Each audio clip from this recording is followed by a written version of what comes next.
కుటీర పరిశ్రమలోని భాగంగా ఈరోజు మనం పేపర్ ప్లేట్స్, బఫే ప్లేట్స్ తయారయ్యే విధానాన్ని చూడబోతున్నాం. ఇదిగో ఈ విధంగా షీట్ అయితే ఇలా ఉంటుంది, వేరే కలర్లో అయితే ఇలా ఉంటుంది.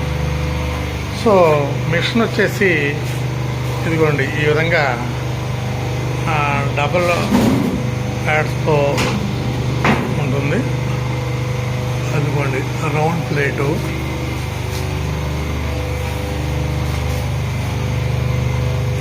బాక్స్ టైపు,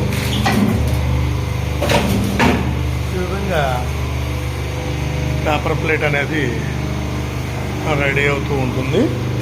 అయితే దీనికి సంబంధించి మ్యాక్సిమం మెటీరియల్ని కూడా మనం ఎప్పటికప్పుడు మరి రెడీగా పెట్టుకుని ఉంచుకోవాలి. ఎందుకంటే కస్టమర్స్కి ఇన్ టైంలో అందించాలంటే 100% మనం అన్ని విషయాల్లోనూ కూడా పర్ఫెక్ట్గా ఉండి మెటీరియల్ని ఈ విధంగా స్టోర్ చేసుకుంటూ పేపర్ ప్లేట్స్ని మనం రెడీ చేసుకోవచ్చు అన్నమాట.